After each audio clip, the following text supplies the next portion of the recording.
Welcome to Not Milk Never Milk. Subscribe if you're lactose intolerant. You start by cutting power cleanly.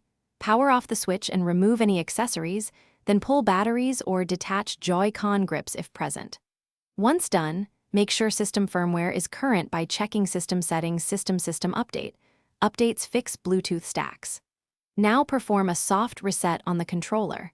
Hold the sync button for 3-5 seconds, then try pairing from controller's change grip/order. This first sequence removes trivial connection faults quickly and gives you a fresh baseline. Next, pair deliberately and eliminate interference. First, plug the controller into the switch with a USB cable and choose pair via USB. This forces a fresh pairing and bypasses wireless issues. While wired, move the console away from routers, microwaves, or Bluetooth speakers. These can scramble too. 4 GHz signals. After a successful USB pair, disconnect and attempt wireless pairing from controller's change grip/order.